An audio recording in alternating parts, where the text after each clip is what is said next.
గ్రామ సర్పంచ్లు, వార్డు సభ్యులు, పంచాయతీ కార్యదర్శులు, మండల స్థాయి అధికారుల సమన్వయంతో ప్రజాపాలన ప్రగతి ప్రణాళిక కార్యక్రమాన్ని నిర్వహిస్తూ హుస్నాబాద్ మండలంలో అగ్రస్థానంలో నిలపాలని మంత్రి పొన్నం ప్రభాకర్ అన్నారు.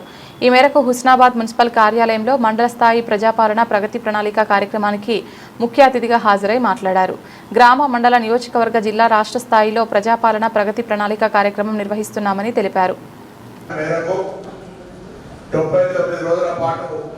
జూన్ 12 దాకా ప్రజా పాలన పరిపాలనకు సంబంధించినటువంటి ప్రణాళికతోటి కార్యక్రమం రూపొందించడం జరిగింది. ప్రజాపాలన ప్రగతి ప్రణాళిక పేరు మీద జరిగే ఈ కార్యక్రమంలో 99 రోజుల పాటు వివిధ డిపార్ట్మెంట్ కార్యక్రమాలను మీ అందరికీ తెలుసు. మండల స్థాయిలో వికేంద్రీకరణగా, గ్రామ స్థాయి కేంద్రంగా ఈ కార్యక్రమాలను విజయవంతంగా స్థానిక సర్పంచులు, ఉప సర్పంచులు, వార్డు సభ్యులు, మండల స్థాయి, గ్రామ స్థాయి అధికారులందరూ కలిసి ఈ కార్యక్రమాన్ని హుస్నాబాద్ మండలంలో విజయవంతంగా అగ్రభాగాన్ని నిల్చుండబెట్టాలని సందర్భంగా కోరుతా ఉన్నాను. అందులో 10 అంశాల మేరకు కార్యక్రమం జరుగుతోంది. ఈ 10 అంశాల్లో భాగంగా కూడా ప్రత్యేకించి 5 అంశాలకు అత్యంత ప్రాధాన్యత, 10 ఏమో థీమ్స్, 10 రకాల కార్యక్రమాలకు రాష్ట్ర ప్రభుత్వం రూపొందించింది. నేను ప్రత్యేకించి హుస్నాబాద్ శాసనసభ్యుడిగా 5 కార్యక్రమాల మీద మీ అందరి యొక్క భాగస్వామ్యానికి చాలా క్షేత్రస్థాయి వరకు చేరే విధంగా కోరుతా ఉన్నా.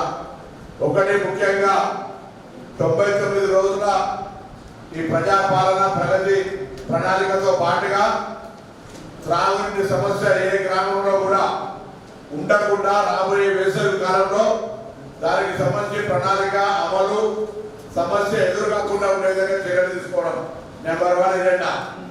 నెంబర్ 2, ఇప్పటికే శాంక్షన్ అయిన ఇందిరమ్మ ఇండ్లు ప్రజాపాలన ప్రగతి ప్రణాళికలో భాగంగా అందరూ కూడా గృహ ప్రవేశాలు చేసే విధంగా మన కార్యాచరణ తీసుకోవడం.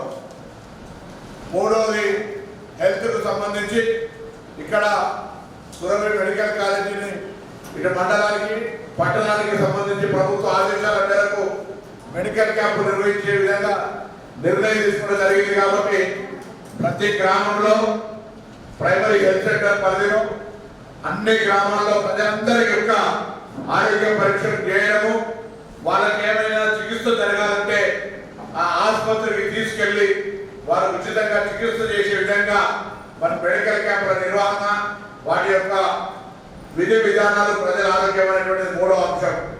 4వ అంశంగా రాబోయే మళ్ళీ జూన్లో స్కూల్ స్టార్ట్ అయ్యే